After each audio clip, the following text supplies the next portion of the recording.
Good morning standard 8। So standard 8 अभी हम लोग पढ़ रहे हैं पाठ 13 बाट की पहचान।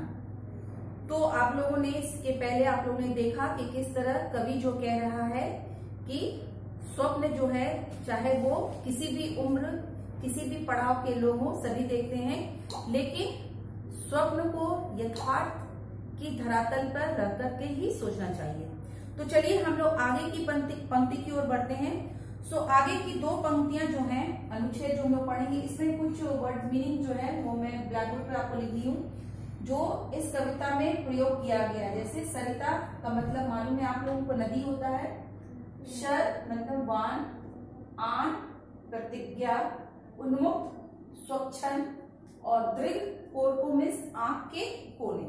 तो चलिए हम लोग कविता की शुरुआत करते हैं। पूर्व चलने के बटोही बाट की पहचान कर ले, है अनिश्चित किस जगह पर सरित गिरी गहवर मिलेंगे, है अनिश्चित किस जगह पर बाग बन सुंदर मिलेंगे, किस जगह यात्रा खत्म हो जाएगी यह भी अनिश्चित है, अनिश्चित कब सुमन कब कंटकों के सर मिलेंगे, कौन सहसा छूट जाएंगे मिलेंगे कौन सहसा, आ पड़े कुछ भी रुकेगा तू ना ऐसी आन कर दे।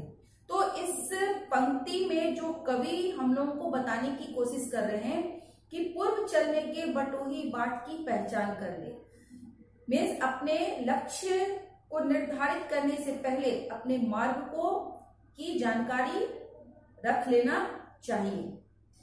है अनिश्चित किस जगह पर सरित गिरी गहवर मिलेंगे। यहाँ इस पंक्ति में कवि कहता है कि यह नहीं कहा बताया जा सकता कि जिस राह पर तुम चल रहे हो तो उस राह पर किस स्थान पर तुम्हारे रास्ते में नदी मिलेंगी, पर्वत मिलेंगे और गुफाएं मिलेंगी। यह अनिश्चित है, नहीं पता है कि रास्ते में कब नदी मिल जाए, कब पर्वत मिल जाए, कब गुफाएं मिल जाए। है अनिश्चित किस जगह पर बाग बन सुंदर मिलेंगे, और यह भी अनिश्चित नहीं है, यह भी निश्चित नहीं है कि मार्ग में कब कठिनाई आ जाएगी, और यह भी नहीं कहा जा सकता कि रास्ता चल रहे हैं और रास्ते में कब पर्वत मिल जाए, किस तरह कठिनाई आ जाए, ये हम लोग नहीं जानते हैं। है अनिश्चित किस जगह बाग सुंदर बन मिलेंगे, और यहाँ पर कवि जो कहता है कि तेरे जीवन मार्ग में जो मार्ग तूने चुना है उस मार्ग में कब सुंदर उपवन मिल जाएंगे, कब सुंदर सुंदर फूल मिल जाएंगे, किस जगह यात्रा खत्म हो जाएगी यह भी अनिश्चित है, और जिस मार्ग पे हम लोग चल रहे हैं ये निश्चित नहीं है कि उस मार्ग पे चलते चलते कब मेरी जीवन यात्रा खत्म हो जाएगी, कब हम मृत्यु को प्राप्त करेंगे।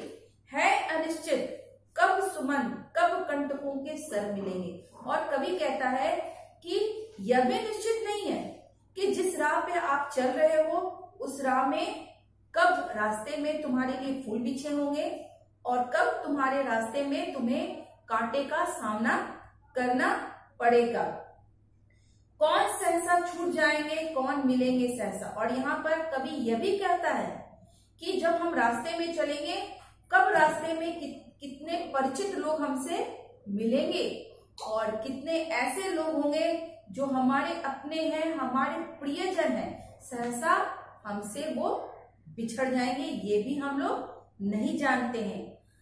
आप पड़े कुछ भी रुकेगा तू ना ऐसी आन कर ले। तो यहाँ पर कवि कहता है कि रास्ते में ये सभी चीज मिलेंगे, पर्वत मिलेंगे, पहाड़ मिलेंगे, खाई मिलेंगे, फूल भी मिलेगा, कांटे भी मिलेंगे, साथ में आपके परिचित भी मिलेंगे और आपको प्यार करने वाले आपके प्रियजन भी आपसे बिछड़ जाएंगे, लेकिन तू उस पथ पर चलता ही निरंतर चलता रह। उस पथ पर उस कठिनाई को देख करके तू उस पथ पर मत रुक जाना। अपने मार्ग को जो निश्चित किया है, जिस लक्ष्य को तुमने निश्चित किया है उस लक्ष्य में आए हुए कठिनाइयों, आए हुए बाधाओं को तोड़ता हुआ, भेदता हुआ आगे की ओर बढ़ता चला जा। पूर्व चलने के बटोही बाट की पहचान कर ले, स्वप्न आता स्वर्ग का दीर्घ कारकों की दीप्ति आती। अब यहाँ कवि जो कहता है कि अपने मार्ग को पूर्व चलने से अपने लक्ष्य को प्राप्त करने से पहले अपने मार्ग को निर्धारित कर लेना है। और कवि कहता है कि भावुकता के आवेश में आकर किसी मार्ग पर अग्रसर होने से पहले मीन्स भावुक नहीं होना चाहिए। अपने मार्ग का चयन करते समय इंसान को भावुक नहीं होना चाहिए, पूर्ण सोच विचार कर अपने मार्ग का चयन करना चाहिए। तो यहाँ पर कवि कहता है कि भावुकता के आवेश में आकर किसी मार्ग पर अग्रसर होने से पूर्व हम स्वर्ग का सपना देखने लगते हैं, है ना। कोई भी कार्य हम करते हैं तो हम लोग उस कार्य के सपनों में क्या होता है, हम लोग डूब जाते हैं। तो यहाँ पे कवि कहता है कि भावुकता में आकर के हम लोग जिस मार्ग पर चलते हैं वो मार्ग पर हम लोग स्वर्ग का सपना देखना शुरू कर देते हैं। स्वप्न पंख लग जाते पगों को ललकती उन्मुक्त छाती। और क्या होता है कि हमारी जो आंखें उस स्वप्न को देख करके हमारी आंखें जो है वो चमकने लगती है। हम कल्पनाओं में उड़ान भरने लगते हैं, हम सोचने लगते हैं कि ये होगा, मैंने ये मार्ग चुना है तो इस मार्ग के बाद मेरा ये होगा, मैं ये करूंगा। तो हम लोग इस कल्पना की उड़ान में हम लोग क्या होते हैं, कल्पना में खो जाते हैं और हमारे पैरों पर क्या लग जाते हैं, पंख लग जाते हैं और हम लोग जल्दी जल्दी अपने लक्ष्य की ओर बढ़ना शुरू कर देते हैं। लेकिन हम लोग ये भूल जाते हैं कि उस राह में अनेक कठिनाइयां भी मेरे लिए खड़ी है, उसका भी सामना हमको करना पड़ता है।